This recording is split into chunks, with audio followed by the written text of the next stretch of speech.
आज हम बात करेंगे एक ऐसी शख्सियत की जिसने तकरीबन 4 दहाइयों तक ईरान की सियासत, फौज और खारिजा पॉलिसी को कंट्रोल किया।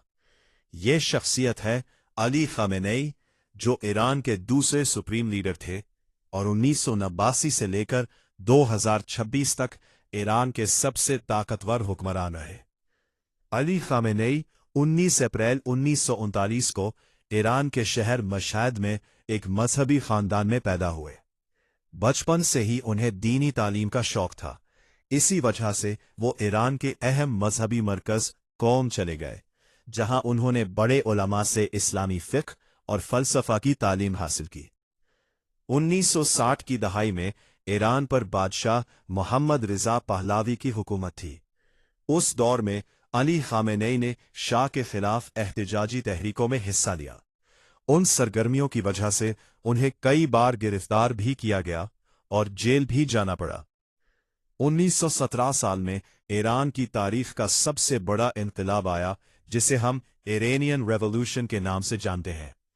उस इनकलाब की क़यादत अजीम आलिम रूहुल्लाह खोमेनी ने की। इस इनकलाब के बाद ईरान में बादशाहत खत्म हो गई और इस्लामी जमहूरियत कायम हुई। इनकलाब के बाद अली खामेनेई तेजी से ईरान की सियासत में उभर कर सामने आए। पहले वो इनकलाबी काउंसिल के रुकन बने, फिर नायब वजीर दिफा और बाद में मुख्तलिफ अहम अहदों पर फाइज रहे।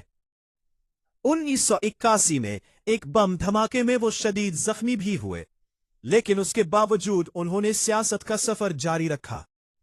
इसी साल उन्हें ईरान का सदर मुंतखब किया गया।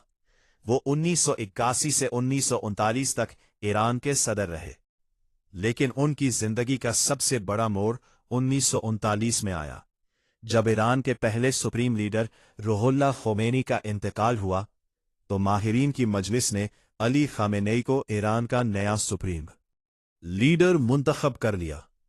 ईरान में सुप्रीम लीडर का ओहदा सबसे ताकतवर समझा जाता है।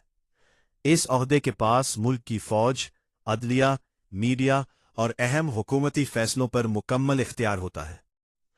अली खामेनेई के दौरे हुकूमत में ईरान ने अपनी फौजी ताकत को बढ़ाया और ख़ास तौर पर इस्लामिक रेवोल्यूशनरी गार्ड कोर यानी IRGC को मजबूत बनाया। यही फोर्स ईरान की इलाकाई पॉलिसी में अहम किरदार अदा करती रही। इनके दौर में ईरान का अमेरिका और मगरबी ममालिक के साथ ताल्लुकात अक्सर कशीदा रहे। ख़ास तौर पर ईरान के जौहरी प्रोग्राम की वजह से दुनिया भर में ईरान पर पाबंदियां लगती रहीं। खामेनेई ने हमेशा कहा कि ईरान को बैरूनी दबाव के सामने झुकना नहीं चाहिए। इनके हामी उन्हें ईरान की खुद मुख्तारी का मुहाफिज समझते हैं, जबकि नाक़दीन कहते हैं कि इनके दौर में सियासी आज़ादी महदूद रही और हुकूमत ने एहतजाजों को सख्ती से दबाया। 4 दहाइयों तक इक़्तिदार में रहने के बाद 2026 में उनकी जिंदगी का बाब खत्म हो गया। इनकी वफात के बाद ईरान की सियासत में एक नए दौर का आगाज हुआ और दुनिया भर की नजरें इस बात पर लग गईं कि ईरान का अगला सुप्रीम लीडर कौन होगा। आज भी अली खामेनेई को जदीद ईरान की तारीख की सबसे ताकतवर और मुतनाज़ा शख्सियात में शुमार किया जाता है। इनकी क़यादत ने न सिर्फ ईरान बल्कि पूरे मशरिक़ वस्ती की सियासत पर गहरा असर छोड़ा।